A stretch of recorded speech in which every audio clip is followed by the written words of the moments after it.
The Gaggle, where we challenge and, if necessary, destroy media narratives. I'm George Samueli. It is now 9:09 p.m. in a very dark and gloomy Central Europe as we now head towards the weekend when we turn the clocks back and we lose any sense that there is such a thing as sun and daylight and color and light. We just basically have this dismal months to look forward to. So, on that cheerful note, let me welcome everybody who has joined me. Really appreciate your being here. I want to just give a public service announcement. Next Thursday, I will be addressing the UN Security Council at it'll be 4 p.m. my time. Is it? No, I think maybe it'll be so 10 a.m. No, it'll be 3 p.m. my time. And so I'll be addressing the UN Security Council. But then we're going to do the live stream as usual later in the day, when we're going to do the post-match analysis. If you recall, when the last time I addressed the UN Security Council, and some of them speakers, the member states, spoke positively, or at least they said they thanked me for the presentation. The NATO gang, not one of them made any mention of me or my presentation. They thanked everybody else, but they didn't thank me. So we'll see if that happens again on Thursday. So when we do the post-match analysis, so that's something to look forward to.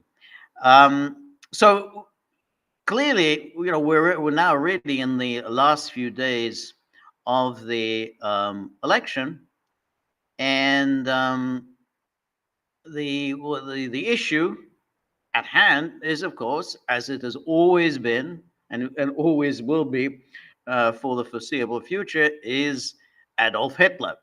And of course, Hitler is the subject of the hour. Hitler is a permanent presence in U.S. public life. You always bring in Hitler. Anne Marie, thank you very much. Thank you. Really appreciate your generosity. Really appreciate that. Thank you. So Hitler's always around, and of course the Trump-Hitler comparisons and insults, slander, and everything. It's a permanent feature of American life. But he was given extra energy as a result of General John Kelly's interviews that he gave to the New York Times, in which he said, Trump fits the definition of fascism, and he's already read out a particular definition, which even if you are going to accept some kind of a online textbook definition of fascism, even along those lines, Trump didn't really fit. How does a politician who promises to bring wars to an end, whether he does or doesn't, but he promises to end wars and to avoid foreign entanglements, how does that kind of fit in with that textbook definition of fascism? But it didn't really matter, because what the New York Times wanted from him was obviously that you call him a fascist, and so he did that. And of course, in those interviews, he wheeled out all the familiar accusations against Trump. The suckers and losers comment. But the interesting thing about that, as I read that story in the Times, because the claim that he had called veteran suckers and losers came about. That was in 2018 when he came for the centenary commemorations of the 1918 armistice. And he supposedly said of the Americans who had died in World War One, but because he said he's not going to go to the cemetery, so even though it was the bad weather that prevented him flying to the cemetery. But he said, "Well, I don't want to go there. They're all suckers and losers." Now, it's a perfectly reasonable, though we don't know if that's what he meant. We don't know anything really about that comment, to raise questions about men sacrificing their lives in war. I mean, and particularly when it comes to World War One, when there was really no need for that war. It was one of the most ridiculous wars ever. It was both one of the most ridiculous wars and one of the most devastating and destructive wars ever. And there was absolutely no reason for the United States to get involved. There was no United States interest at all at stake. But Woodrow Wilson kind of kept pushing America to get involved. And of course, he did it by effectively tying the United States to Great Britain and France by sending arms, continuing to send arms across the Atlantic to arm the British and the French, which of course made those ships targets of German submarines, which he then used as a pretext for entering into World War One. But he had essentially got the United States into the war by becoming associated with Britain and France. There was no need for him to send any arms to the British and the French, but he did it, and of course, by doing so, it was perfectly legitimate targets by German submarines, who clearly were not very happy with this, with America supplying Britain and France with the weapons that were being used in turn against the Germans in France. So, but he did it. He got them involved, and of course, many Americans were killed. And then the war, of course, ended in nothing good for the United States. The United States got absolutely nothing out of that war, and there was great revulsion about the war in the United States, and an absolute determination among the American people not to do this again, not to get involved ever again. And so America passed the Neutrality Acts, that the United States will maintain neutrality. And but of course, FDR kind of violated the neutrality laws to try to get America yet again into a war, again into World War II. So it's possible that when Trump talked about suckers and losers, if he did so, because that's another issue about the suckers and losers, that there's no record of this. No one actually has ever come forward on the record and to say, yeah, I heard him say that they were suckers and losers. I know, because John Kelly in the past said that what he didn't actually hear Trump use the term suckers and losers. Somebody told him that Trump talked about suckers and losers. But anyway, I mean, since we don't know and we have no record of his having said it, we don't know the context in which he's supposed to say suckers and losers. It's possible that he said that those Americans who were killed were suckers and losers. Not a nice thing to say, because it's not their fault. That they got absolutely mauled. They were kind of pushed into a war by Woodrow Wilson. Now,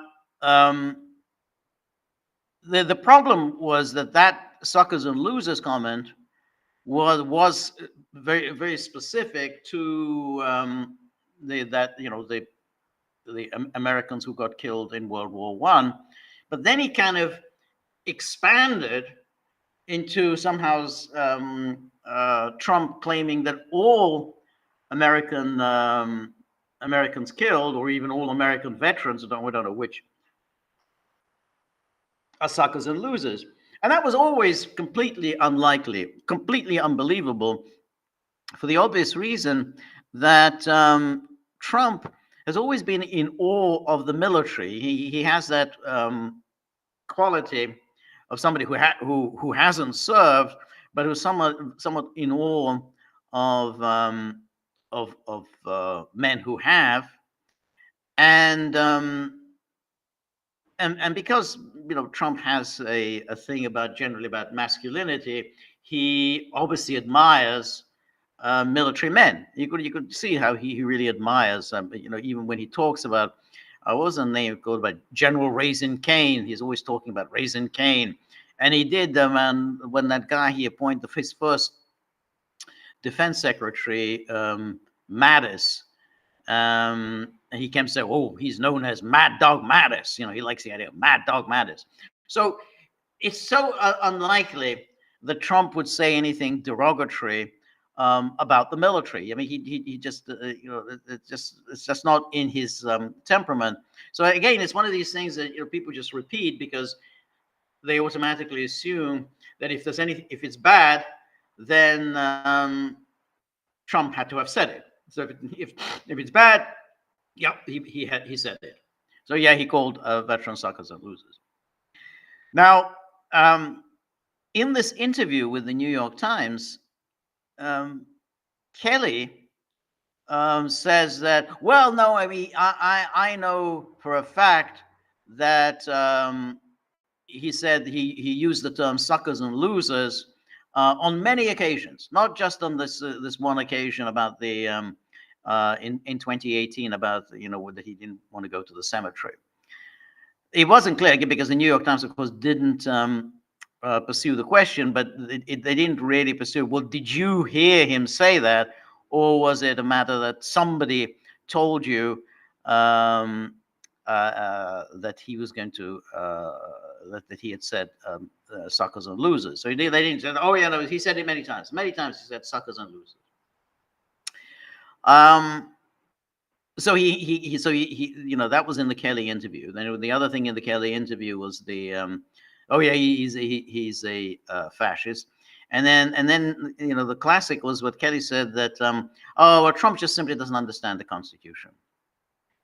Now, that's a sort of very bizarre thing to say, and because well, who the hell is Kelly? I mean, to say, well, yeah, Kelly understands the Constitution. Trump doesn't understand the Constitution. I mean, neither Trump nor Kelly is a constitutional lawyer, so you can't say, well, he doesn't understand the Constitution. Well, what makes you an expert on the Constitution? What makes you claim that you understand the Constitution better than somebody else? I mean, it's nonsense. I mean, if you're a judge, you could at least say, well, okay, that's my understanding of the Constitution. I mean, even the judge doesn't have the final word. I mean, it goes up to higher judges and whatever. But the idea that a general says about a real estate, reality TV host, whatever, entrepreneur, everything, oh, he doesn't understand the Constitution, but I do. It's total arrogance. For obvious reasons. But he went with that, and then he suddenly said that, well, he expects personal loyalty from his general. I mean, you should take a look at that interview in the New York Times. I mean, it's just quite extraordinary, the things Kelly says there. He says, well, Trump understands, Trump expects loyalty, personal loyalty from generals. He doesn't understand in the Constitution that generals, all serving soldiers, swear loyalty to the Constitution. They don't swear loyalty to the President of the United States. Now, this is so stupid. It's just almost unbelievable, because you try, telling a president that you're going to disobey an order because you have a higher loyalty to the Constitution. The Constitution takes precedence over the president. See where you get with that argument. There is, you have a military, and it has a very rigid command structure. I mean, it's all militaries have a very rigid command structure. And if you disobey an order from a senior officer, and above all, if a senior officer disobeys an order from a president, he is not only immediately dismissed, he could indeed be court-martialed for insubordination. You know, and you can make the argument, oh, well, I'm being loyal to the Constitution. You can make that argument. It's not going to cut much ice in the court-martial because you're supposed to follow orders. I mean, you can make a very nice argument. If you want to make a nice argument in the courtroom about the Constitution, you can make it. It's not going to get you anywhere. You'll still be convicted of insubordination if you didn't follow the order of the president. So it's such a stupid thing to say. Oh, well, we don't have a loyalty to the president. We have a loyalty to the Constitution. I mean, one thing that is interesting is why do all these former generals, but already a lot of the people who had served Trump, not everybody, not everybody, but many, particularly many of the military officers, detest Trump to such a degree. I mean, it's not just Kelly. I mean, you've got McMaster, you've got Mad Dog Mattis, you've got Milley, and you know, it's quite across the board. I mean, I tend to think. I mean, obviously, there's an aspect of the nature of our culture whereby if you hate Trump, and you know, if having served Trump, you go and say, "Oh, I really hate Trump," and I've got nasty things to say about him, and I've got nasty memories to share with you. Yeah, you're going to be rewarded. You're rewarded in the media. You might get, if you're lucky, you might get a nice little gig at CNN, MSNBC. You'll be the regular commentator on military affairs. So there is that. I mean, the other aspect of it is that they're all very full of themselves. And I think it just irked them that they had to subordinate themselves to the will of a man that they just didn't take seriously. They thought, well, he's just a real estate guy. He's a reality TV show host. And I have to take orders from him. So that, I think they're the ones who never really understood how democracy is supposed to work.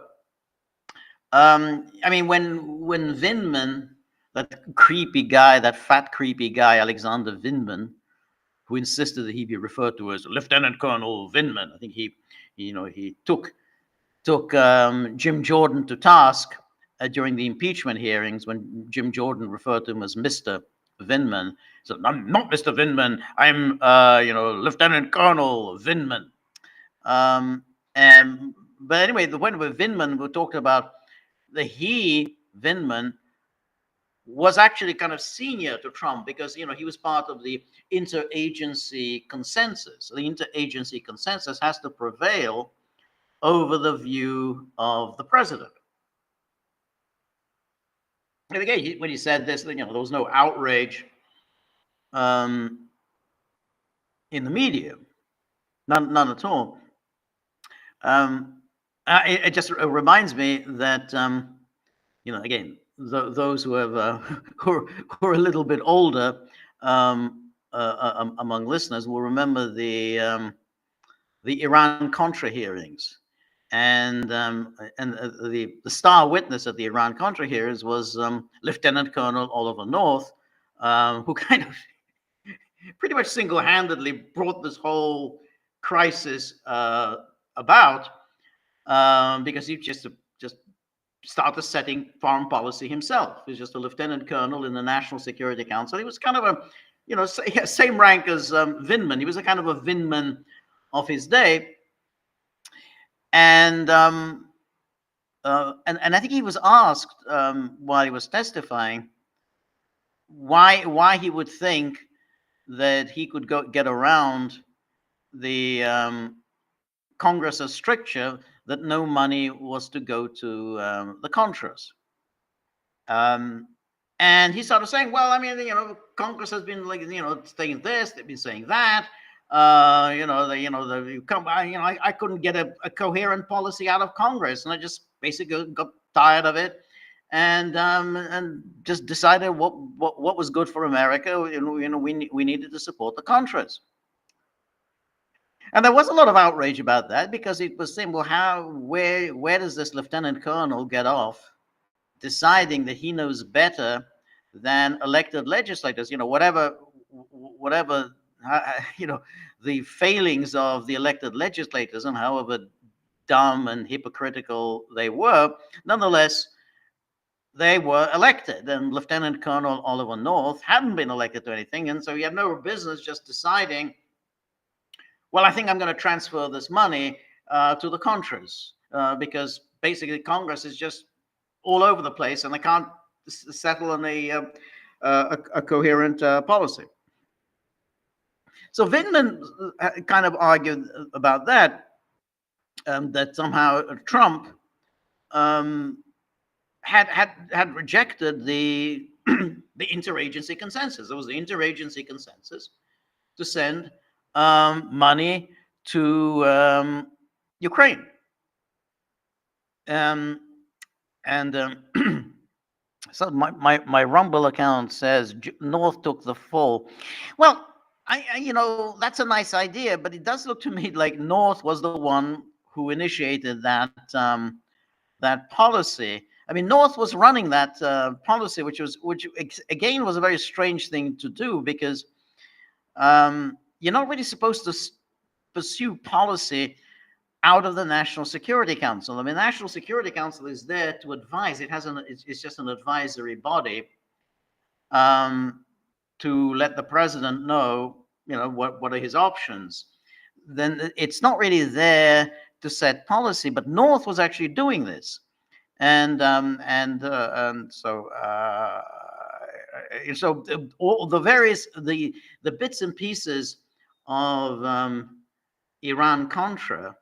I mean, there were several ingredients to it.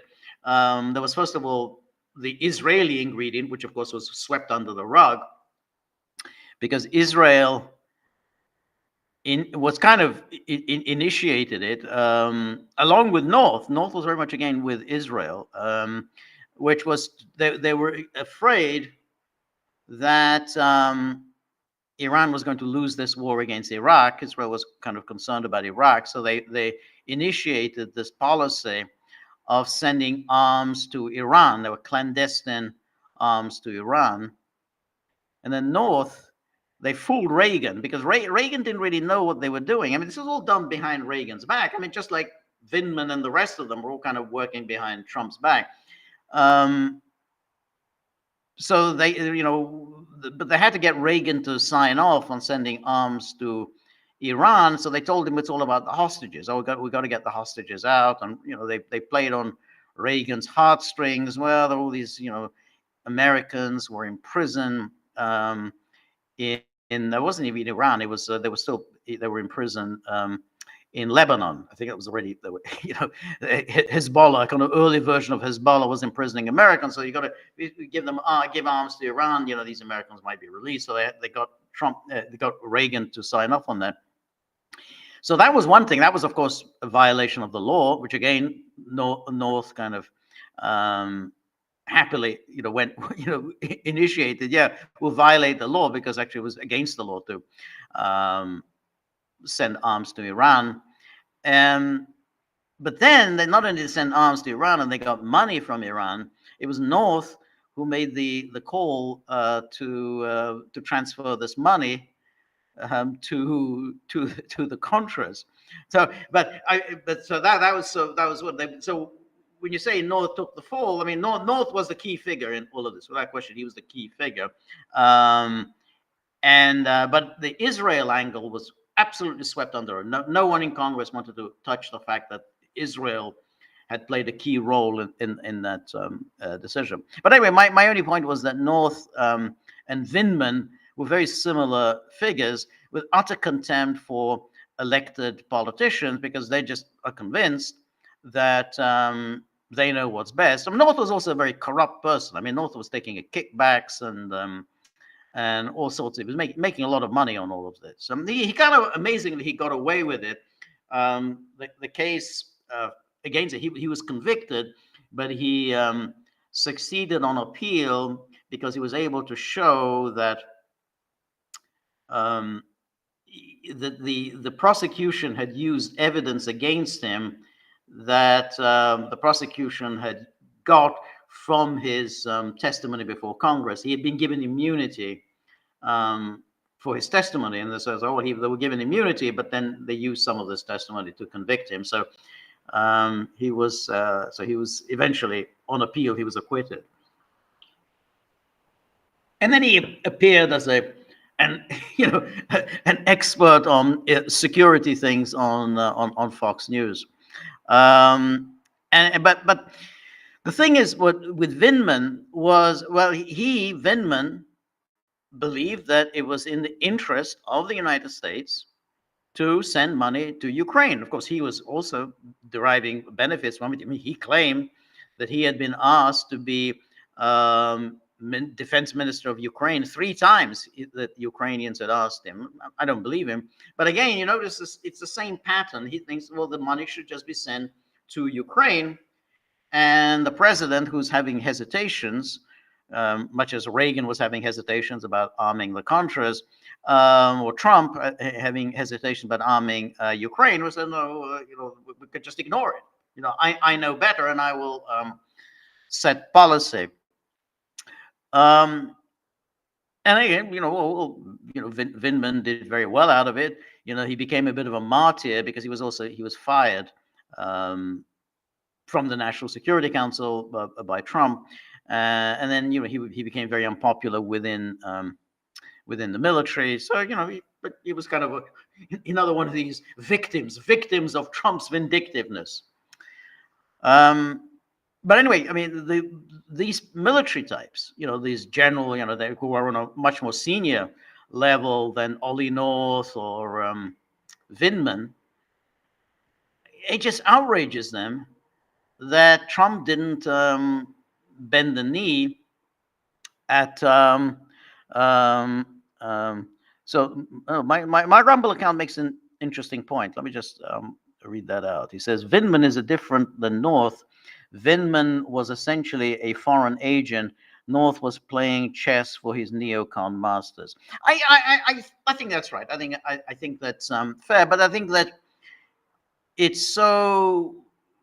I mean, both Vindman and North were very ideological, and both were corrupt. Both were actually making a lot of money out of what they were doing. So North would identify himself with some very shady characters.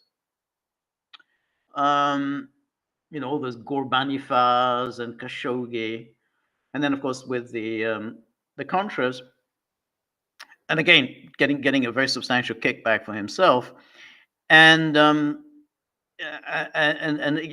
yeah, he was a neocon, of course. Yeah, Contras, whatever. But yeah, Vindman was, but in much the same way as North was convinced that the fate of the Contras and the fate of the United States were inextricably linked, and so Vindman also was the fate of Ukraine and the fate of the United States were inextricably linked. They essentially were kind of doing exactly the same thing. So both are thoroughly corrupt. Neither was doing anything that was in the interest of the United States, and both had this arrogance that they knew better than elected leaders. But that's the thing also with Kelly, McMaster,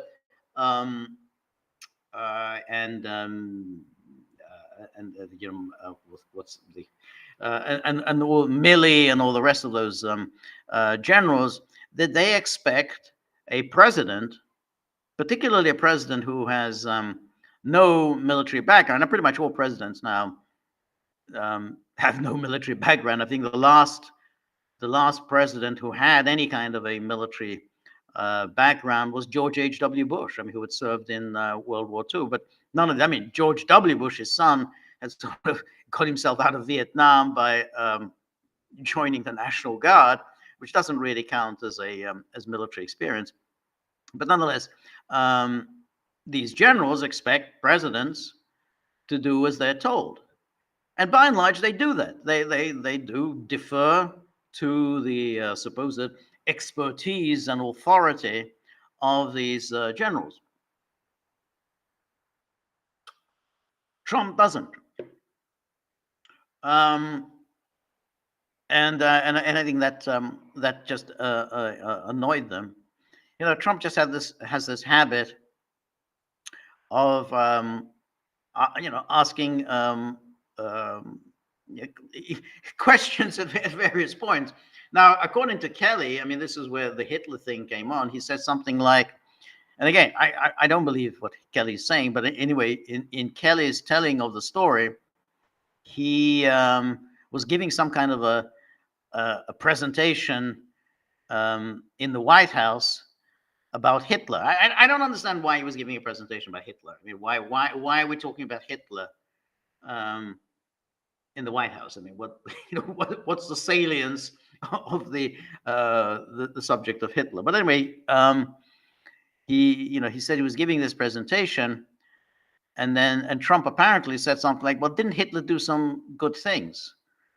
And then, according to Kelly, he said, "No, Hitler never did anything good." So, but what about, you know, the economic recovery? And they go, "No, it was nothing at all good at all." Now, again, and so you absolutely cannot say, you cannot. This is again Kelly's retelling. You cannot say anything that Hitler did was good. You just simply can't. You can't, even if, you know, it were true that the economy recovered under Hitler, you cannot say that he did anything good. Now, I mean, let's say this account of Kelly's is true, and I don't know, obviously, whether it's true, but it is possible that he's giving this boring presentation. You're sitting there listening to, you know, mouthing these cliches about Hitler, and so you say, well, I don't know, you know, it's like being the skunk at a tea party. You're sick of all these pieties, and you say, well, didn't Hitler do some good things? I mean, obviously, you're not going to say starting World War II or the Holocaust or whatever, you know, were good things, but you say, well, what about, you know, the economy? I mean, as I think we've talked about before, you know, the German economic recovery had already begun before Hitler came to power. Hitler took the credit, as always happens with politicians. I mean, if the economy is recovering while you're in charge, then, you know, you take the credit and you claim that it was your policies that did it. But in fact, it was Hitler's predecessor, Chancellor Brüning, who really initiated the economic recovery. And so by the time Hitler came to power, it was already the German economy was recovering, and you know, and which is why, incidentally, the Nazis were declining. I mean, even when the very moment when Hindenburg appointed Hitler chancellor, the Nazi party was in decline, was in electoral decline, because the economy was recovering, and so therefore, you know, there was no particular need for the sort of the drastic Hitlerian solution.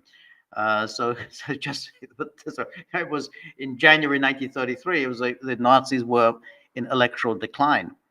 And that was because of Brüning's policy. But anyway, I mean, you know, you can't expect Trump or anyone else to be aware of this.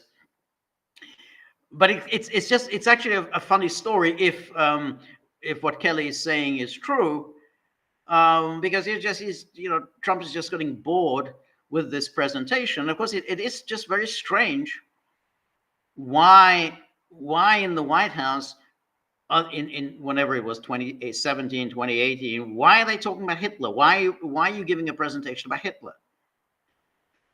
I mean, it's already at that time it had already been more than 70 years since the death of Hitler. Why are we talking about Hitler? And then and that of course raises the the issue is, why are we all talking about Hitler? What is the need to go on and on talking about Hitler? And we saw Harris coming out. I think it was yesterday when she came out of the of her vice presidential residence, and she gave a very brief presentation. Essentially talking about this what John Kelly said, which of course she accepted as entirely true. And then it said, well, this man admires Hitler. That Trump admires Hitler. This is just shocking. Hitler, he admires Hitler. Hitler, the man who killed 6 million Jews, and he killed, hundreds of thousands of Americans. So it was a kind of a very, very bizarre spectacle. This was just a very brief, I think it's about 3 minutes. She just spoke for 3 minutes about Trump was an admirer of Hitler. And then she just left without taking any questions. So that was really very, very peculiar. Now, the Democrats have obviously been playing the whole Hitler card for a long time because, of course, Nixon was Hitler, Reagan was Hitler, George W. Bush was Hitler. I mean, this is long and tired. Just like when in American foreign policy parlance, Milosevic was Hitler, Gaddafi was Hitler, Saddam Hussein was Hitler, Ahmadinejad was Hitler.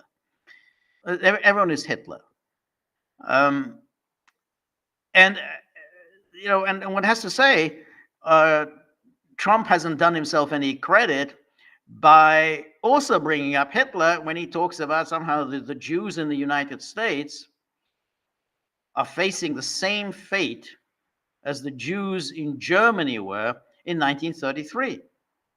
I mean, just imagine saying something so completely nonsensical that somehow the Jews in the United States are in the same position as the Jews in Germany in 1933. So can you imagine?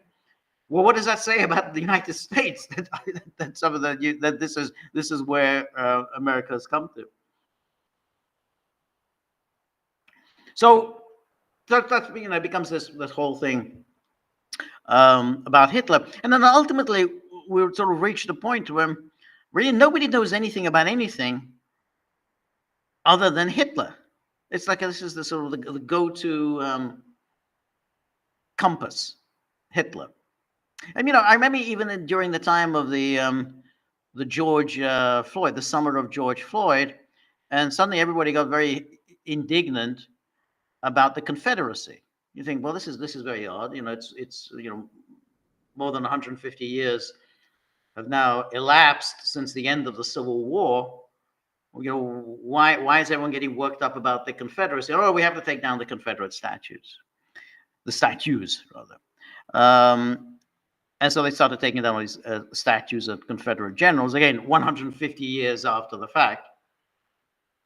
But that wasn't really very good because, most Americans have, today, have a very vague idea about the Confederates. I mean, who the hell were the Confederates? What's the difference between the Confederates and the federal?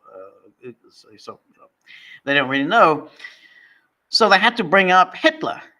Oh yeah, the Confederacy. That was they had instituted a Hitlerian racial supremacy regime. Yeah, that's why we have to hate the Confederacy, because what they did was racial supremacy, a la Adolf Hitler.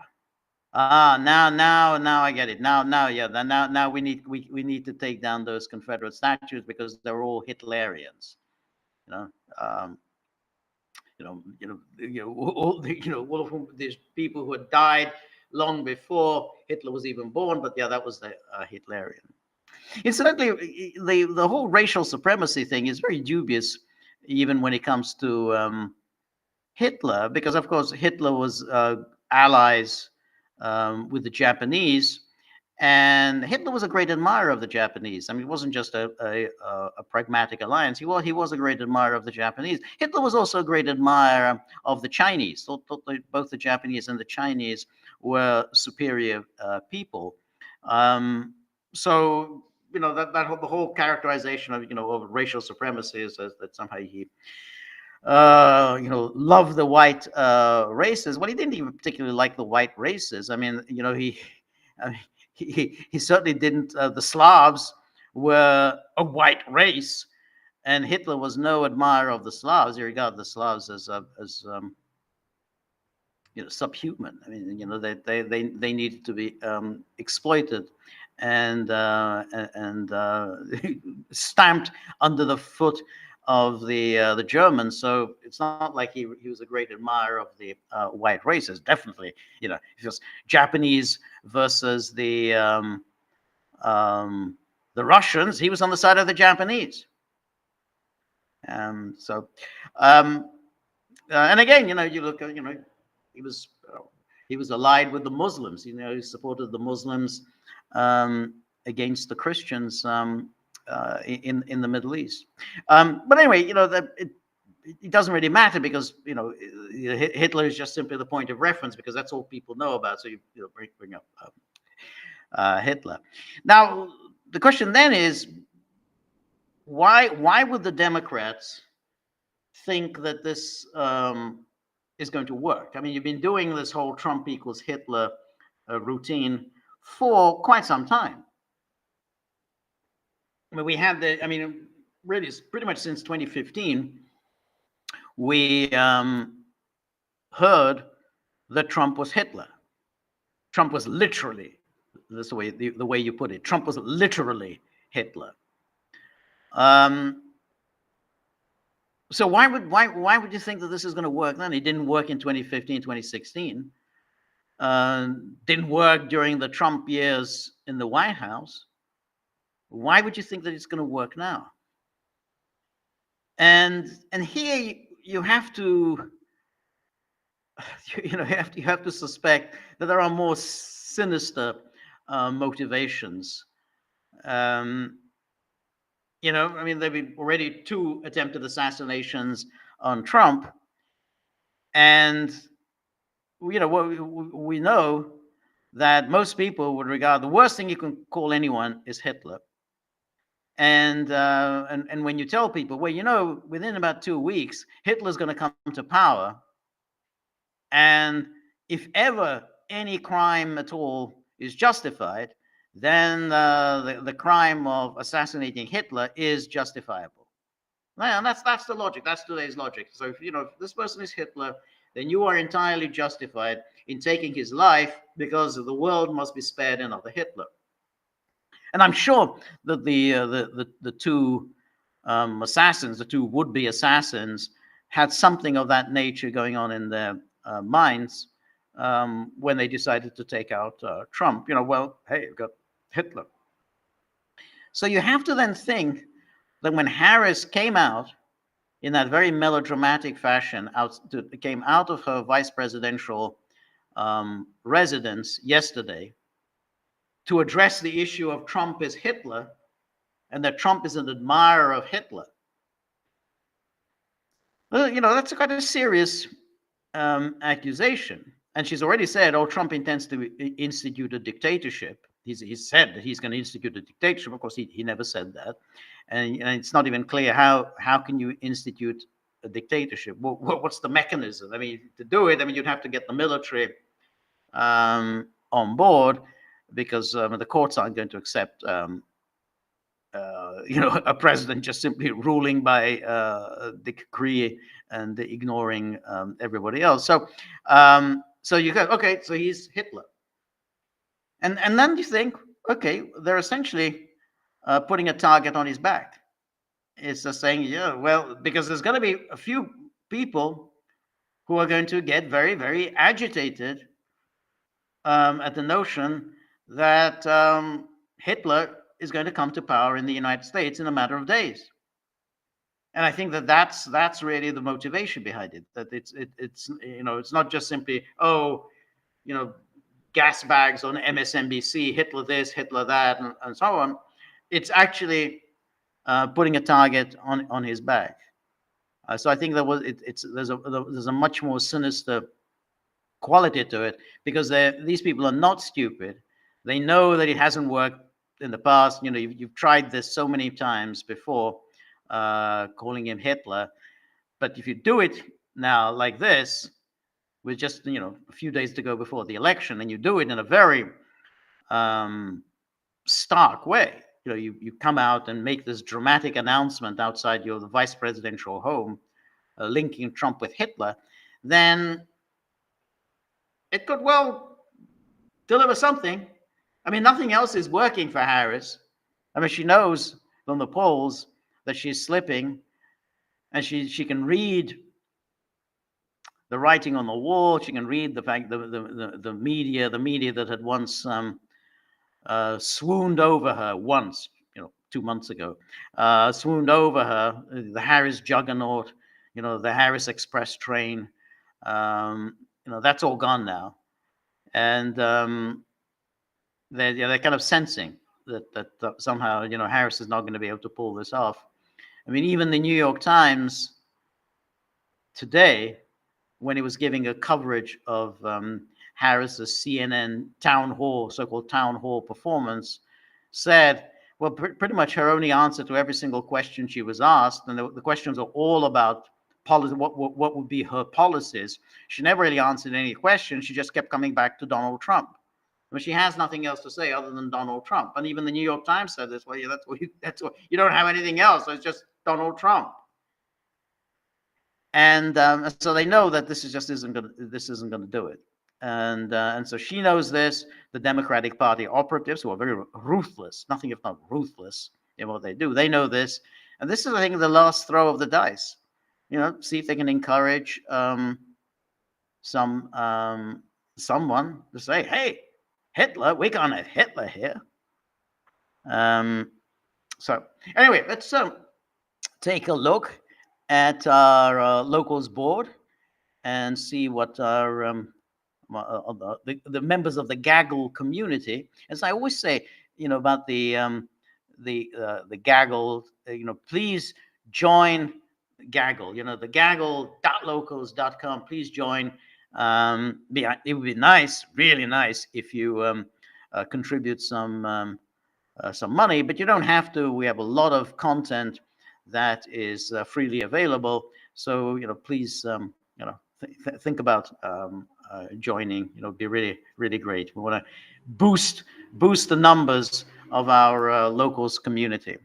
Anyway, so we have a question from Danaki. Danaki, always good to see you. Thank you so much. So Kedvesh George, finally the bullshit Brics summit is over and we can get back to the real world where the dollar is still not dead and will still be hegemon for quite some time. I couldn't even open the so-called alt news for fear of dying from so much bullshit Pepe, shit cabas wrist, multipolar triumphalism that ain't never gonna amount to anything. I have to say, I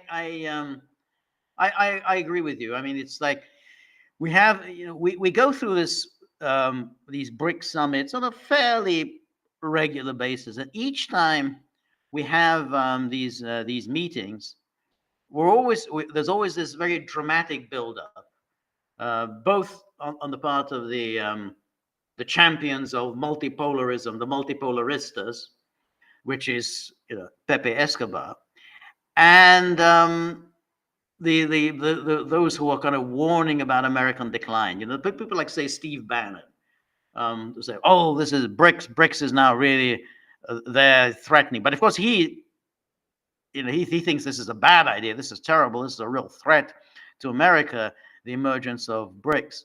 But it's wildly exaggerated, because every time they meet, you're always expecting, okay, well, when are you going to do that barest minimum, which is to start a reserve currency, just to launch a reserve currency. I mean, keep in mind, something like 80% of international transactions are denominated in dollars. 60% of all central bank reserves are in dollars. So nobody's saying that you're going to challenge that at any time soon, but the minimum you would expect from Brics is that you make a start on a reserve currency. And that's really the reason why these countries want to join Brics. They say we want to join Brics, is they think that there will be at some point down the road a reserve currency, because if you have a reserve currency, then you're able to fight off the United States. If you don't have it, if everything is done through the dollar, then the United States can come in and swoop in and hit you anytime the United States wants. And we know all the different sanctions that the Americans institute, and there's nothing much you're going to be able to do about it, because it's the moment you conduct a transaction in dollars, the Americans can just simply seize it. So that's why these countries. Oh, look at all these countries want to join Brics. Well, they don't want to join Brics because it's so nice to go and have a meeting in Kazan and then listen to these boring speeches about multipolarism and this is the end of the Western hegemony and all this we're finally challenging the former imperial powers, blah blah blah blah blah. They want to go in and say, are you going to have a reserve currency? Are you going to be able to that will be able to withstand the power of the West? And if you don't, then what's the point of this? So there was again, right on cue, the big hullabaloo surrounding this meeting in Kazan. So we're told, oh, they're going to make a move for a new reserve currency. Oh, they're going to start make a move for the for this a new SWIFT system, to carry out transactions. None of that has come about. Yet again, none of that has come about. And then what about the National Development Bank? Is it called National Development Bank? Whatever it is. This is all the Brics challenge to the World Bank. I mean, it's nothing. I think the sum total of the loans it's lent out is something like $5 billion. It's nothing basically. So the question is, well, why are we going on about it? Well, I'm afraid that for a number of people, this is a grift. It's a grift because whenever these meetings take place, they're suddenly all over the alt media. They're being interviewed, and they're talking about how this is a fundamental transformation. This is one of the biggest global transformations in history, and so on and so forth. And people buy into it. Well, Brics, but it hasn't amounted to anything. I mean, it's like trading in national currencies, which is, oh, look at the trading in national currencies. Well, that doesn't get you anywhere. Trading in national currencies is essentially a direct barter system. You accumulate whatever currencies, like rupees or whatever. There's nothing you can do with rupees.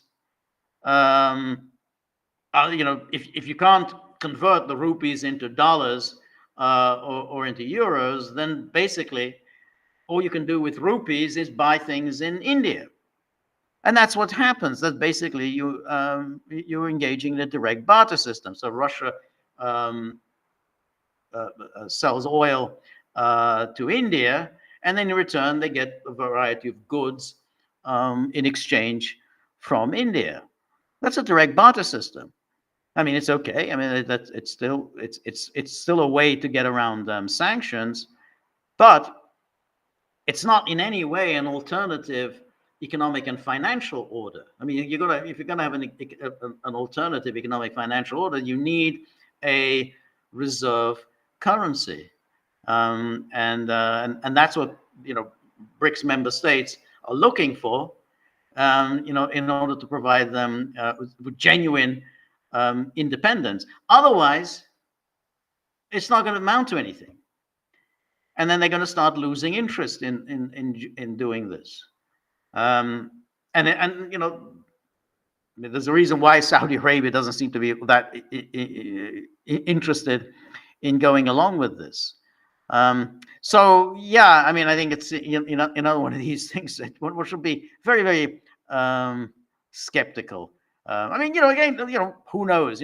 Maybe in 50 years' time, this will be something, and that's always the argument is that, well, okay, this is just the beginning. This is there was, after all, we had the Bretton Woods system, and this is the alternative, and we can't expect everything. Rome wasn't built in a day, and so on and so forth. Well, BRICS has been going. BRICS has been around since 2006, so it's almost 20 years now, and one would have hoped that it would make a little bit more progress. Anyway, Danaki says, and talk about throwing Ukraine under the bus. They just committed another 50 billion, I think 50 billion euros or $50 billion, can't remember, backed by Russian frozen assets.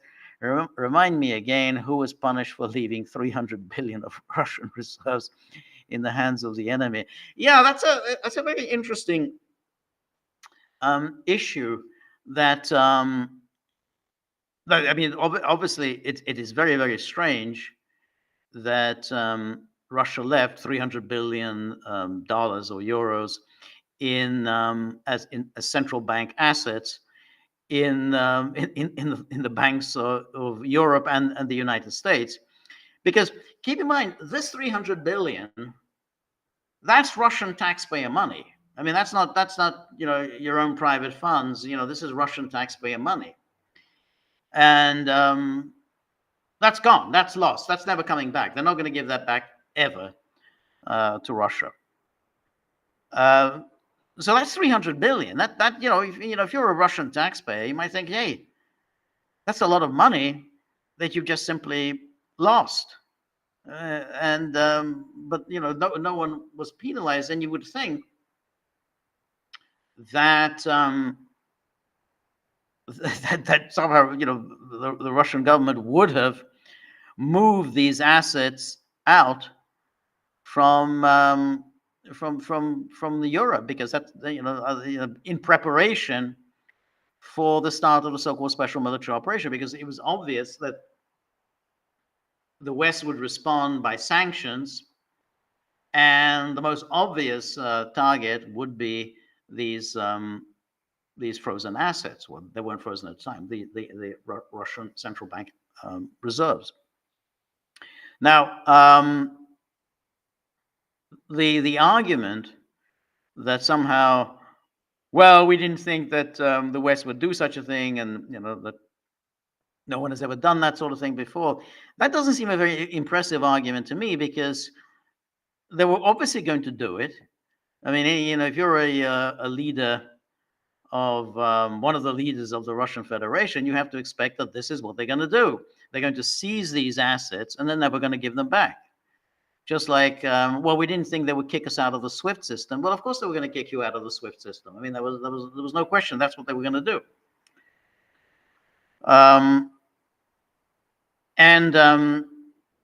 Now this what they're doing now is they're giving these loans, $50 billion loan to Ukraine, and since Ukraine obviously cannot possibly service these loans, they're going to use these Russian assets, the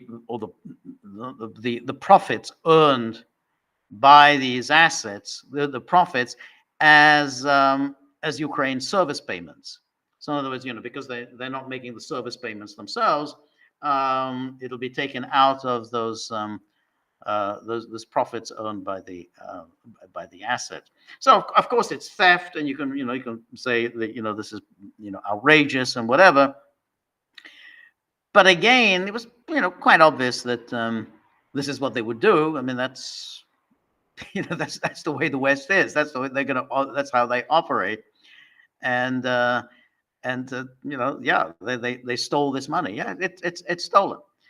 And they have gone further than anybody else, because I mean, obviously they froze Iran's assets after the Khomeini revolution, but they simply froze the assets. They never really used the assets or the profits earned by those assets to give the money to Iraq, so that Iraq can buy weapons in order to kill Iranians, in order to use Iranian money to kill Iranians.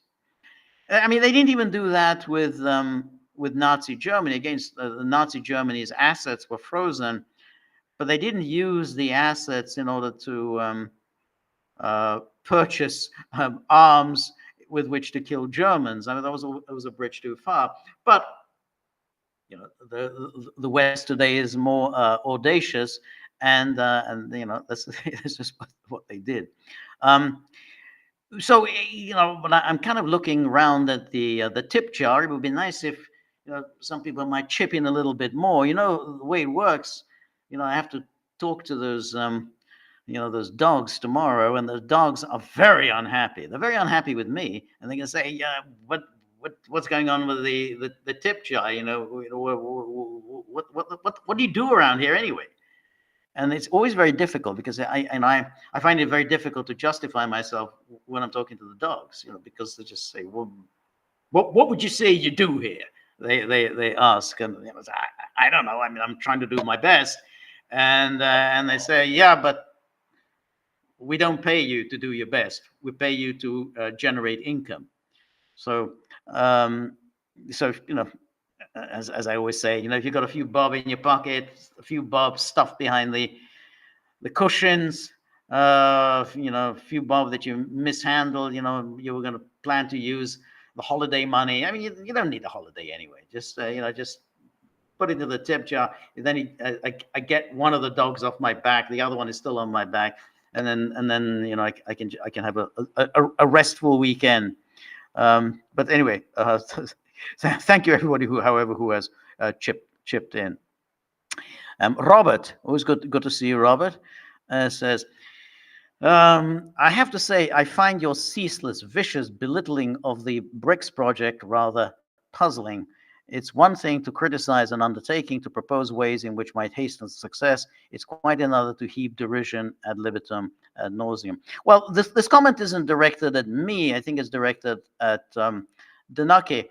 Well, I mean, I think that I mean, as far as I understand Dinaki's comment, it's not so much he's not belittling the Brics project. It's more belittling the somewhat irrational, exuberant triumphalism of some of the apostles or champions of Brics, and I think that one can be positively disposed towards Brics as a concept, as an idea, and saying, well, okay, maybe down the road, maybe in 50 years' time, it'll come to something. The problem is that when people start exaggerating and making these wild claims about all the things that Brics is already achieving, not what it might achieve in the future, but what it is already achieving, then it's going to lead to disappointment, because there are people who read all these alt media types and who indeed think, hey, multipolarity is already here. Hey, already, we've got this new power center in the world challenging the dominance of the West, already challenging the dominance of the dollar.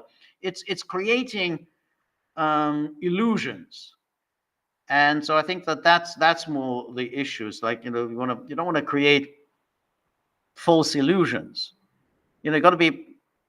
We have to have our eyes firmly fixed on the problem. And the problem is the United States is extremely powerful. The dollar is still all conquering, and it's going to take a long time. It's going to take a serious or major effort to challenge that.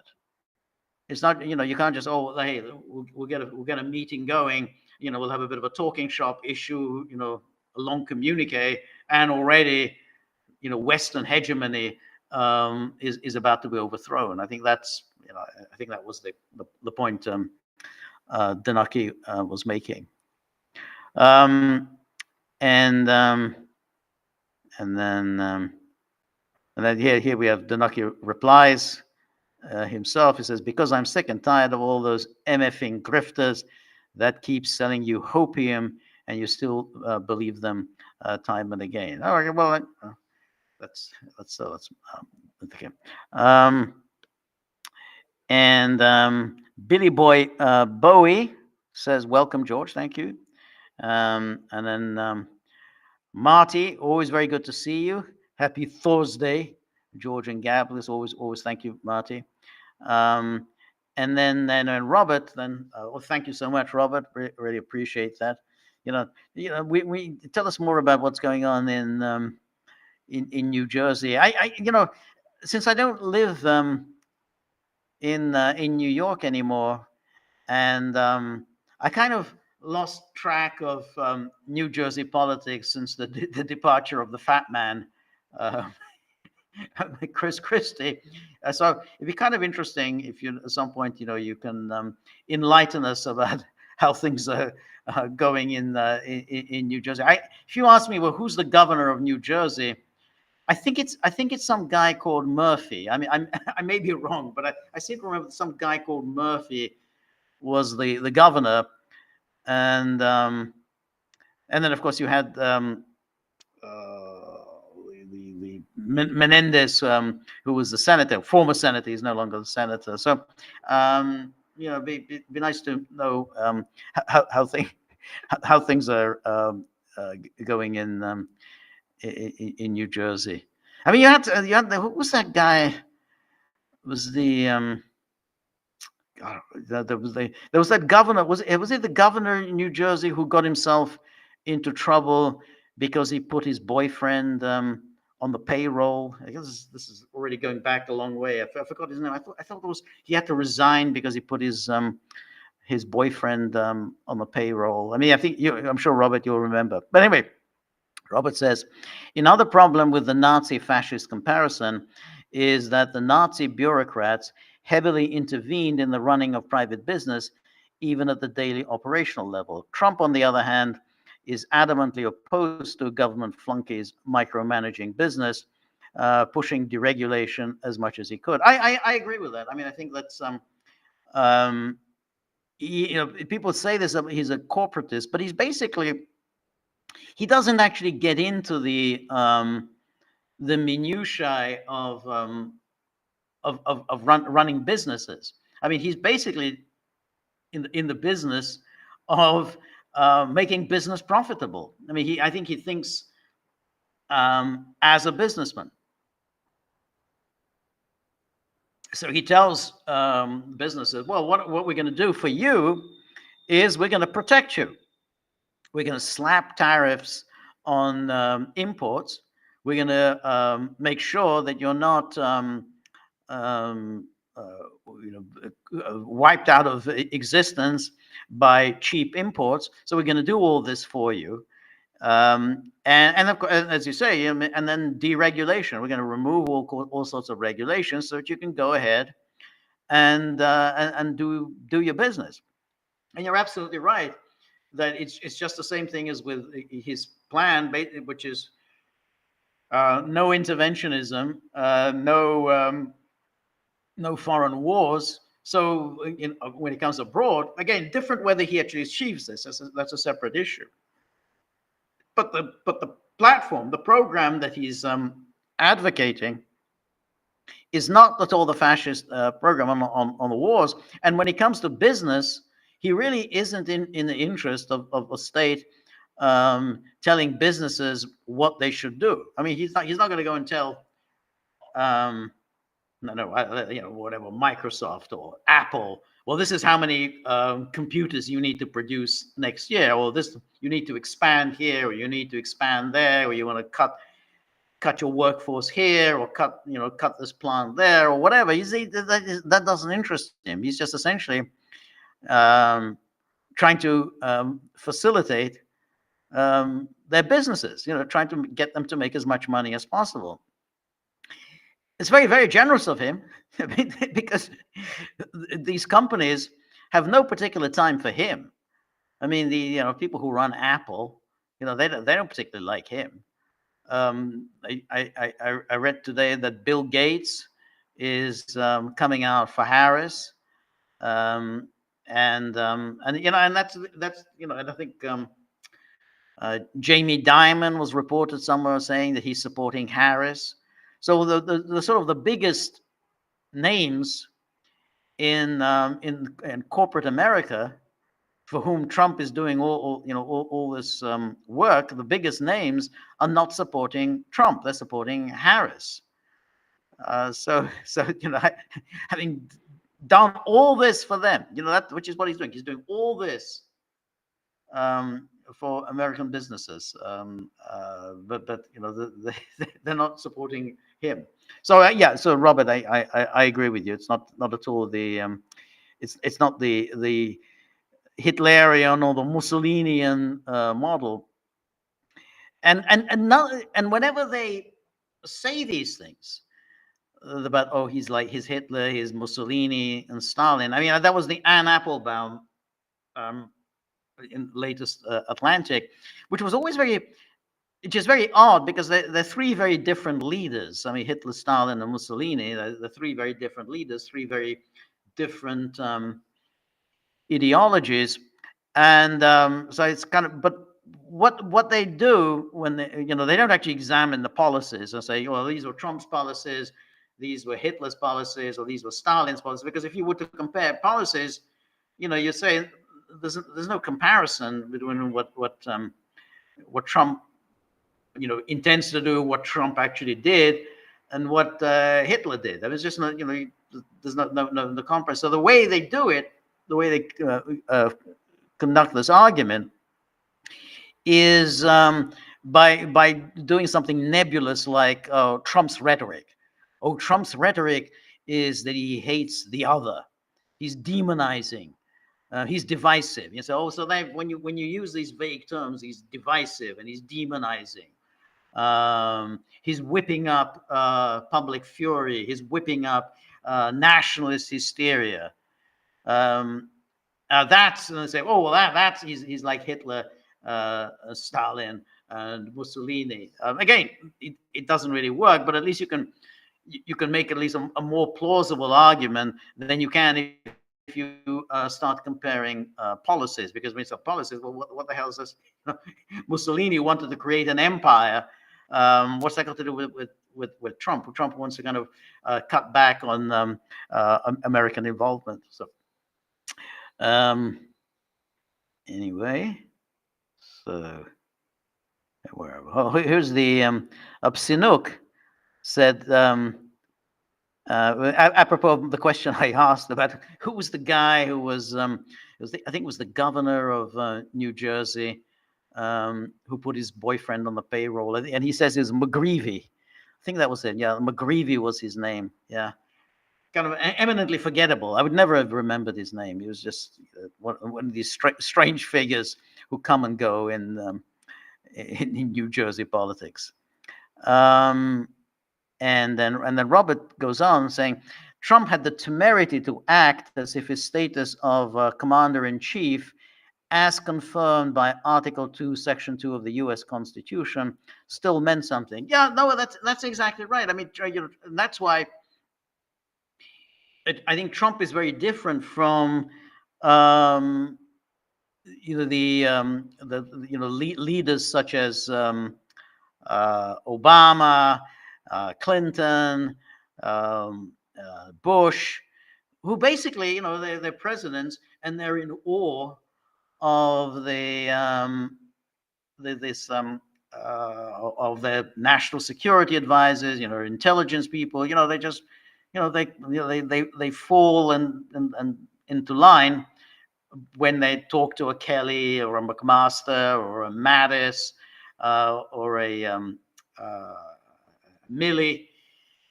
And that's what they'll get with Harris. I mean, they know Harris will do that. When some General Brown, who's the new chairman of the Joint Chiefs, so when Brown goes into the Oval Office and briefs Harris, Harris will jump to it and say, "Yep, you do it." Trump has this awkward habit of asking questions. I mean, asking very, very reasonable questions, the kind of questions they never asked, and which are very, which are pertinent. Like, why the hell are we doing this? What is the point of this? And that they're filled with this anger. And you're right. This is according to the Constitution. He is the commander in chief, and therefore the chain of command. He is at the top of the chain of command. They just don't accept that. That's why this Kelly, it just irked Kelly. I mean, you could see this. He's so angry when he's talking to the New York Times. He's angry that he has to follow the orders issued by Trump. And so he says, well, this is, completely wrong, because my loyalty is not to Trump. My loyalty is to the Constitution, which is, as I said earlier, is just complete nonsense. According to the chain of command, you have to follow your orders. If you can resign. I mean, you can do that, but you can't just simply say, well, I'm not really following your orders because I don't think what you're doing is in accordance with the Constitution, so I just simply won't follow your orders. Well, try making that argument. I mean, you'll be very, very quickly dismissed. You'll be dismissed on the spot with your, nice conversation about what you think is or is not constitutional. According to the Constitution, the president is the commander in chief, and therefore he ultimately is the responsible for the security of the United States. But it irks these generals that the president try to gainsay them, try to argue with them, and that's why they want Harris. They know they'll get a very pliant president in Harris, and just as they got a pliant president in Biden. So I think that's why they're so angry, and they're also angry and disdainful. I mean, it's quite just extraordinary. I don't think there's ever been any case where generals hated a president so much. I mean, the media obviously hated Nixon, but the generals didn't hate Nixon. I mean, there were some that were not happy with the détente policy, and that's true. There was the famous Moore-Radford spying operation, and that was Admiral Moore, who was the chairman of the Joint Chiefs, who really they were very unhappy about the détente policy. But by and large, I mean, he didn't have such the hatred of the generals, and again, Reagan, the generals all respected him. Clinton was a little different because Clinton they saw as a draft dodger, who a draft dodger had become the commander in chief. However, Clinton really offered no resistance to anything that the generals wanted. So whatever qualms they may have had about following orders from Clinton, that disappeared because basically Clinton was a loyal member of the apparat. Trump was just isn't like that, and that's why I've never come across anything like this, where the generals, the intelligence people, this whole security people, all of them absolutely loathe Trump. So anyway, Denaki says, and talk about throwing Ukraine under the bus. Oh no, we've already read that. Good, thank you. That's where we've got to go. Yes, okay. Um,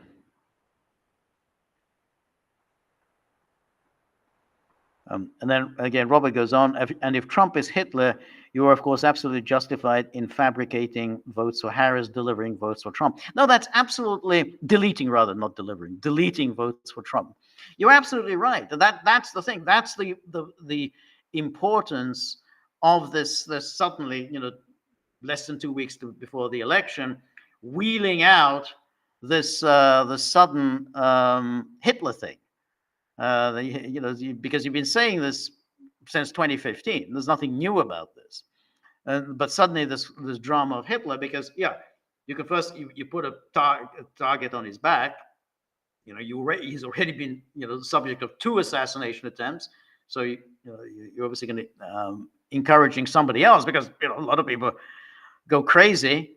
I mean, you got you have essentially you've got younger generations who just don't know any history at all other than Hitler. They don't know much about Hitler either, but at least that's all they've ever heard about is Hitler.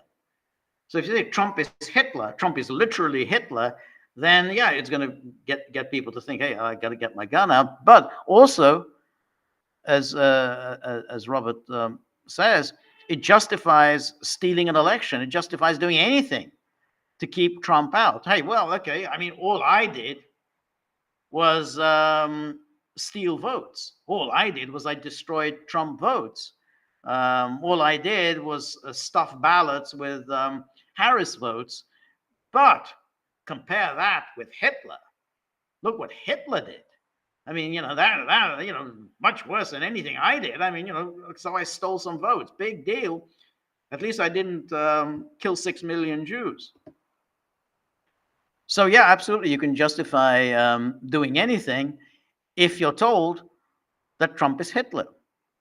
And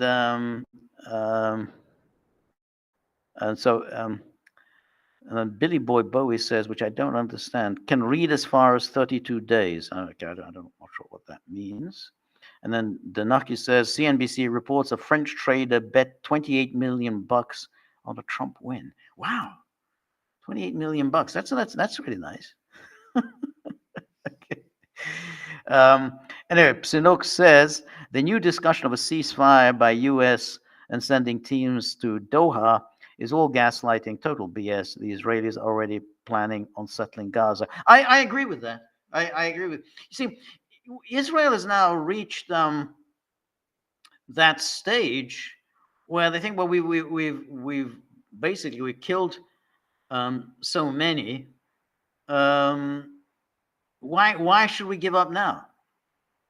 I mean, why should we go back to how things were before October the 7th with the Gaza Strip? Because within a year or two, Hamas will be back, and then we'll be back to the same thing as before. So they're not going to go back. I mean, that's why all this is. You're absolutely right. It's so ridiculous that this talk that they're going to go back. We'll have a ceasefire, and then they'll restore Gaza. They have no intention of restoring Gaza. And the same with Lebanon. They're not going to go back. They say, look, we did all this. We wiped out the Hezbollah leadership. Now they killed Nasrallah. Now they killed the guy who was supposed to take over from Nasrallah. They're going to obviously institute big changes in Lebanon. I think they're going to try and create this a buffer zone in southern Lebanon, and again, when you say about Gaza, they're not going to go back to Gaza, and I think they are going to take northern Gaza, as I say, settlers, make it some nice prime real estate. I mean, the Israel agenda is to try to push as many of the Palestinians out of Gaza and, of course, the West Bank as possible, just basically make life as intolerable as possible so that they go somewhere else. And so therefore, if you split Gaza in two, you take over the northern Gaza, stuff everyone down in the south, ultimately, I mean, if life is intolerable, then you're going to leave. What else are you going to do? You're going to leave, and that's the Israeli plan. And the whole idea that there's going to be some ceasefire deal, this is just absolute pablum coming from the Biden administration, that they serious negotiations, when Netanyahu is openly dismissing, your talk of negotiations and ceasefire, everything. I mean, he's just going ahead doing whatever he wants to do. He's pretty much saying that, hey, I was right and you were wrong. You told me not to go into Rafah. I went into Rafah, and I killed Sinwar. If I had listened to you, I wouldn't have gone into Rafah, and Sinwar would still be alive. And you, the Americans, you, Biden, you, Harris, said Sinwar is this horrible, evil human being, and Israel has performed a great service to humanity by killing Sinwar. Well, I wouldn't have been able to perform this great service to humanity if I'd followed your advice and stayed out of Rafah. That is what he says, and there's no argument against that from because he did it, and that's it. And then same with Lebanon. Oh, no, got to 21-day ceasefire. Yeah, but if I'd done the 21-day ceasefire as you told me, I wouldn't have been able to kill Nasrallah. And you, Biden, you, Harris, said that this is again, I did a great service to humanity in killing Nasrallah. Nasrallah is one of the most evil human beings alive. Hitler, he's another Hitler, because look at all the Americans that he has killed. So if I'd followed your advice, I wouldn't have been able to kill the Hitler of Lebanon. That's what he says. And Biden and Harris don't have much of an answer to that. Anyway. Sinuk asked, attack on Iran before November the 5th? Maybe. I don't know whether that's playing any part in Israel's calculations. I mean, Israel is obviously making some kind of a calculation, but I don't know whether, I don't think they care very much, to be honest, whether it's Trump or Biden or Harris. I mean, yes, in theory, Trump is more unreservedly, unrestrainedly pro-Israel than Biden or Harris, but it's just around the margins. I mean, Biden and Harris haven't done anything to stop Israel, so I don't think it makes that much of a difference to Netanyahu as to which one of them will be in office. So whatever calculations, why they're hesitating. Well, no, I'm not saying they're hesitating. Why they haven't launched their attack, I don't know, but I don't think it has anything to do with the U.S. election, because I don't know that it makes very much of a difference which way it goes. I mean, let's say Israel launches an attack on Iran before November the 5th. Whom does it help? I don't see that it helps anyone in particular, because both Biden and Harris and Trump will praise Israel. They say, yeah, Israel has a right to do whatever it wants to do for its security. Israel has a right to defend itself. Iran is a very bad country, and Israel was absolutely right to retaliate against Iran. So they'll all say that. So it doesn't really make much of a difference to Israel who's in charge on November the 5th. Anyway, Psinuk says, Christie, the fat man, is a frequent guest on a sports talk show, Mad Dog Unleashed, on Sirius, bashing Trump. Wow, and I didn't know that. Not that it particularly surprises me. So he's on a sports talk show. Is Christie a big sports fan? Well, I guess so. I mean, I guess you can't really be a figure in American politics without being a big sports fan. So it's kind of funny. I guess Christie has this manner, very unlikable, very aggressive, very short and bad-tempered, and it's possible that TV and radio bookers like that. They think, hey, this is fun because it's just it comes across as so unpleasant and unlikable that it actually works. It's actually good television. It's good radio. So maybe I can see why Christie would have developed into this a kind of a sports talk show phenomenon. And then Robert says, apropos of this Christie, thinks that's him. And one of McGreevy's big donors was Jared Kushner's father. Yep, that's right.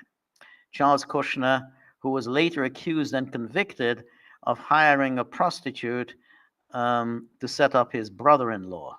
He was later accused and convicted of hiring a prostitute to set up his brother-in-law. So that's a nice guy. None other than Chris Christie prosecute Kushner, who pulled a deuce in prison parlance, was sentenced to 2 years in prison. Yeah, that's right. That's why Christie never got a position in the Trump administration. And of course, that really irked him.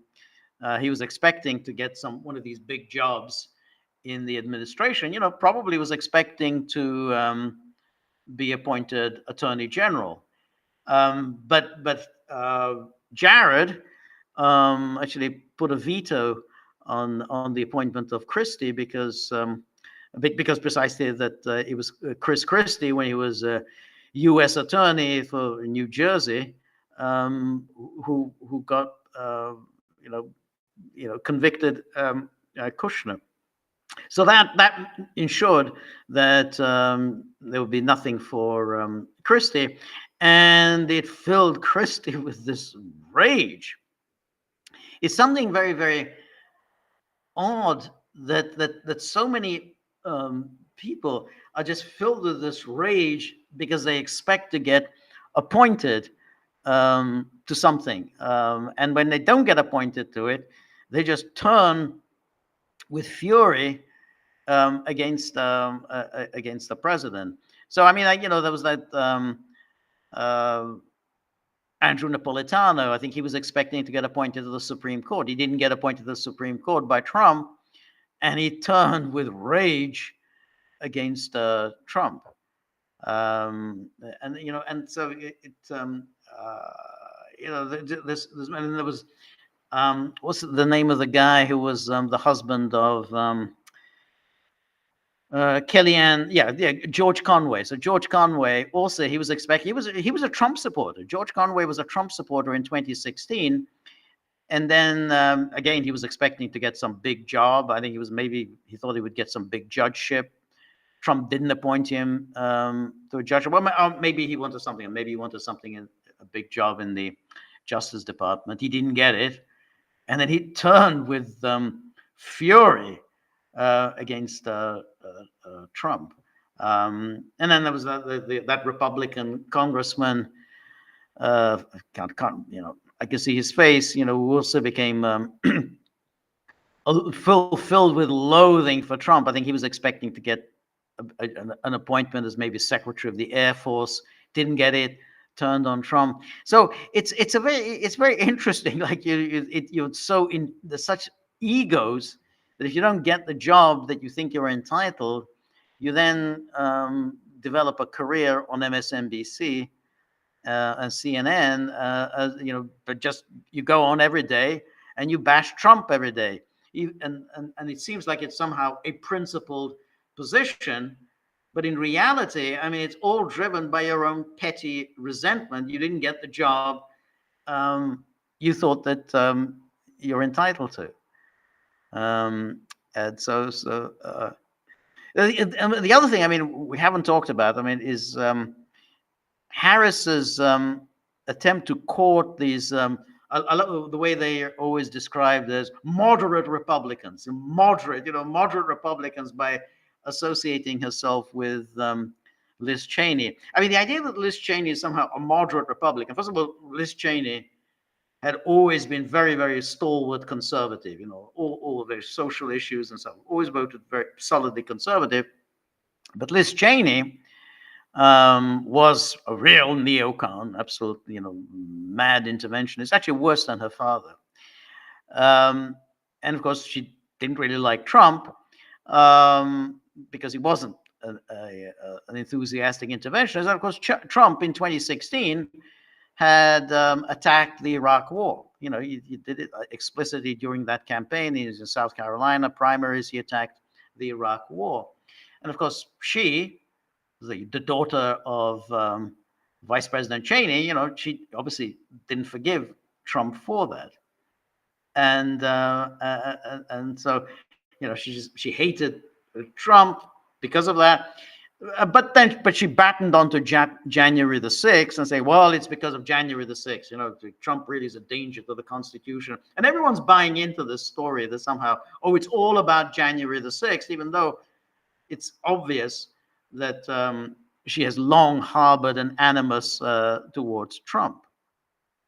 But anyway, she's now campaigning with Harris, and then the media are presenting this as they're pitching to moderate Republicans. I mean, it's like Liz Cheney's a moderate. She's an absolute crazy, demented interventionist. She hasn't never seen a country that she didn't want to bomb. She's never seen a country that shouldn't be sanctioned and attacked by the United States. Never seen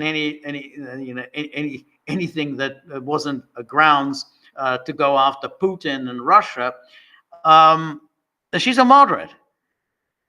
But so it's straight. I have to say, I can't believe that it's going to do Harris any good. First of all, I mean, it's look. Maybe there are Republicans who will support Harris just simply because they hate Trump so much. I mean, that's a possibility. But of course, that goes together with the corollary that there will probably be Democrats who will just simply sit it out. They'll just say, look, I mean, I'm not going to vote for Harris. I mean, look, there were Democrats who sat it out in 2016. They just wouldn't vote for Hillary Clinton. Hillary Clinton's vote was substantially lower than Obama's vote in 2008 because people who had voted for Obama were not going to come out and vote for Hillary. I think the same thing is going to happen with Harris, and I think that's whatever few Republicans, the anti-Trump Republicans that she might win over to her side, will be compensated by the Democrats who just simply can't stomach the Cheneys and somehow voting the Cheneys into power. Anyway, Anne-Marie, thank you always as always. And Anne-Marie says, there's something I don't understand. If it was about getting Ukraine into NATO all along, why is it that now we are hearing from various sides that they are saying they don't want Ukraine in NATO? Is this because the West didn't believe Russia could win? Or has it to do with the US elections and they just play a big theater and will try to do it after? That's a very, very, very interesting question. If you think about how it was they worked it with Ukraine, 2008, they invite Ukraine and Georgia into NATO. Now they didn't act on it, but nonetheless, in every future NATO summit, they continue to repeat the promise. Ukraine will be a member of NATO. Now, when Biden came into power in 2021, the Biden people made all sorts of noises to indicate that they intended to get this done. I think Lloyd Austin said something like, the road to NATO membership for Ukraine is open. Certainly, I think the Russians believed that they're going to do it. Now, since then, NATO, because obviously, given that record, then you're going to have to say, well, look, this was a war provoked by NATO. NATO continued to promise membership to Ukraine, NATO continued to promise membership to Ukraine, even as Russia was warning and saying, this is a red line for us. We cannot accept Ukraine in NATO. And even the more, Russia said this, time and again, NATO continued to say, yep, Ukraine will be a member of NATO.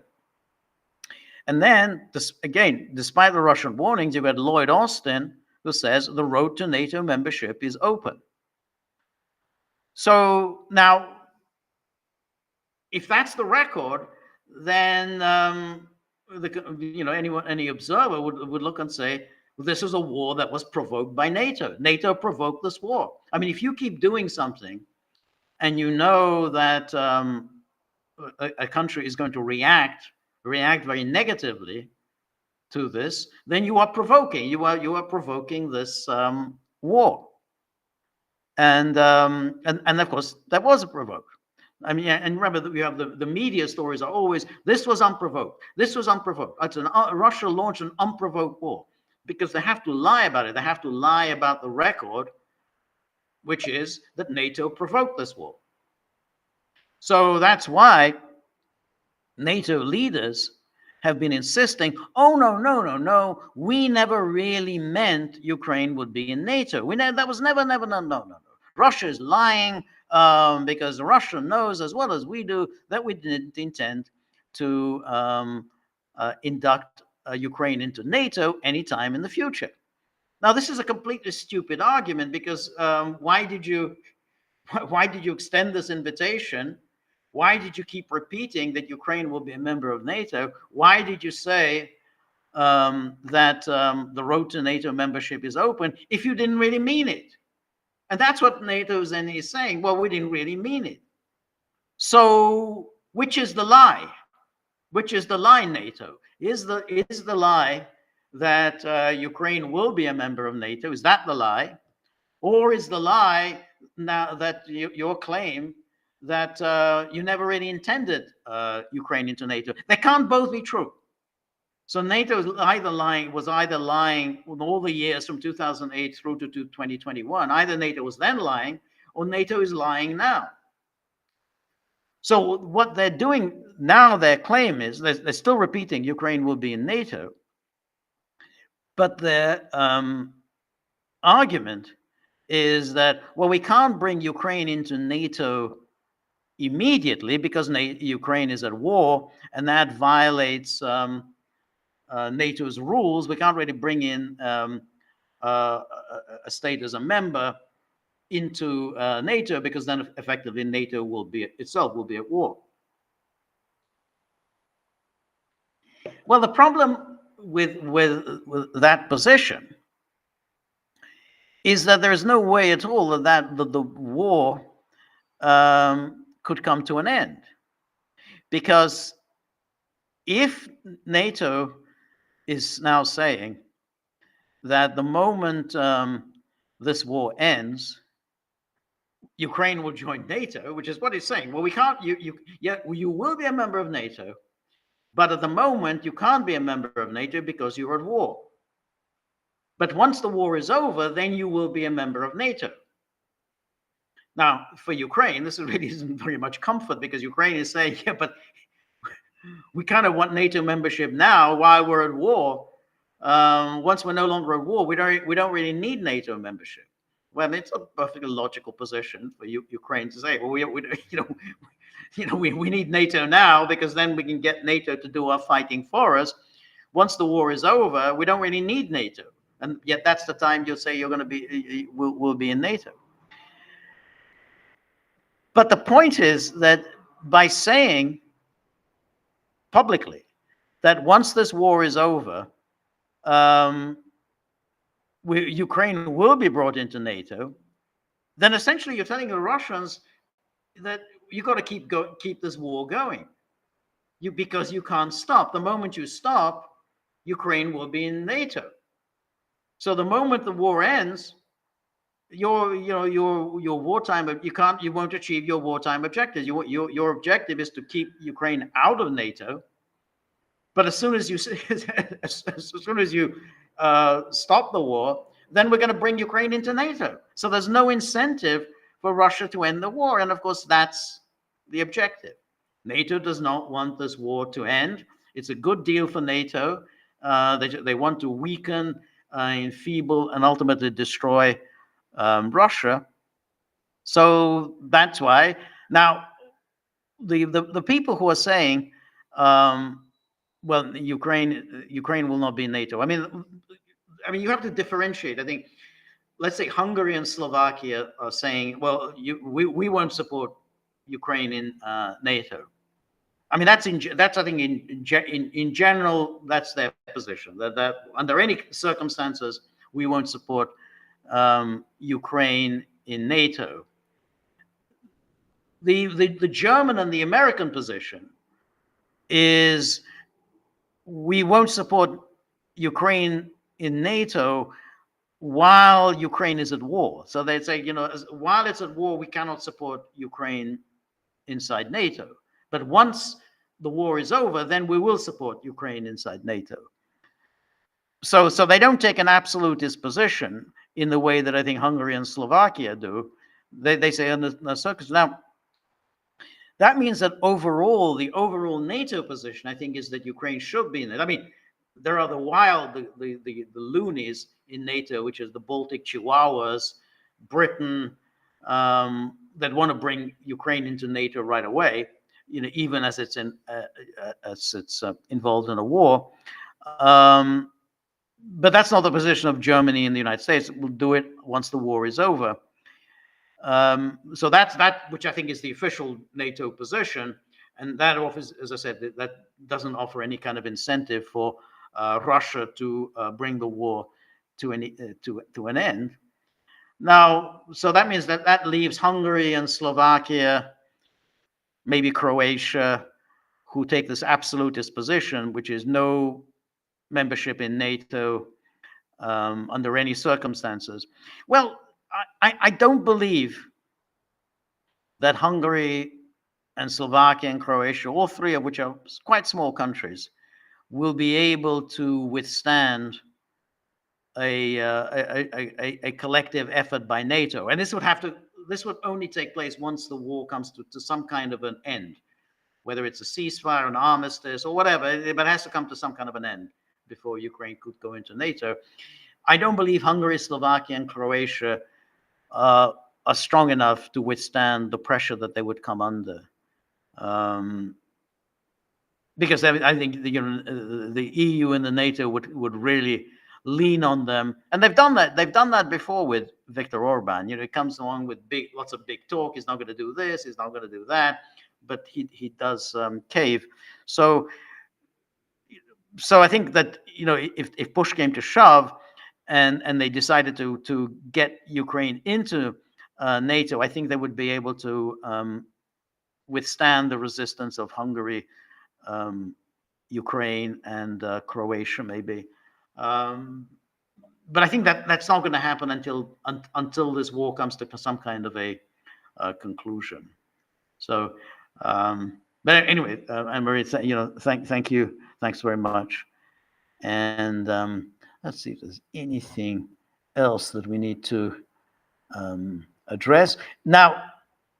So when I talk to the UN Security Council next week, I'm going to send the link. I hope some people will be able to watch it live, and then, as I said, we're going to talk about it in our live stream on Thursday. We'll do the post-match analysis. See the how they how they respond. So let's see if there's anything here.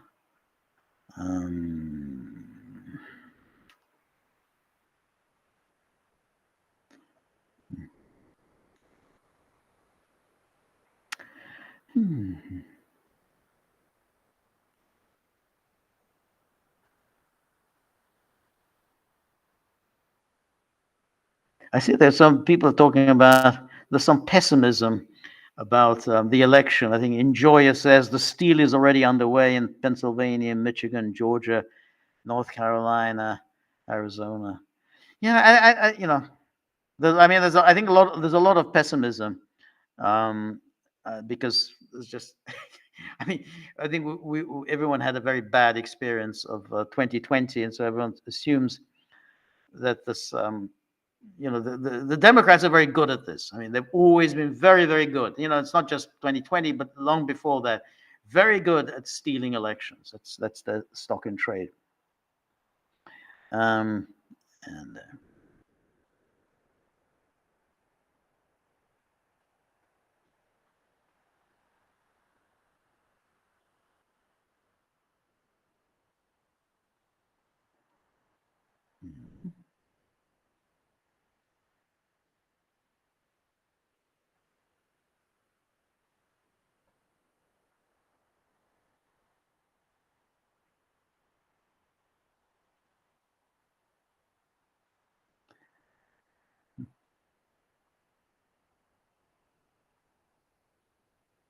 well, there's a lot of a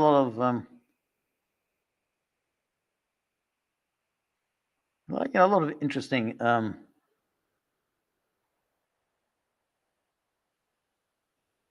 Essay de London says, what George misses is that sometimes one has to embrace contradiction, admitting being in a hopeless situation, but still fighting. Well, yeah, I think that's fair. I think that's reasonable. Being in a hopeless situation, but still fighting. I'm all for that. Anyway, I think my time is up. We've covered a lot of ground. Thank you, everybody who has joined us. Thank you for all your comments, criticisms, ideas, suggestions. Above all, many, many thanks to those who managed to put some money into the chip jar. Have to address those dogs. They're very unhappy. I know they're in a foul mood. So that's my burden for tomorrow. But anyway, that's my burden, and not yours. And so we're going to be back. We're going to do some more podcasts over the weekend. The weekend when we turn the clocks back, that's just horrific. And then Monday we're going to do the live stream with Peter, and then Tuesday we're going to do the solo live stream. So anyway, thank you very much for today, and see you very soon. All the best. Good night. Bye-bye.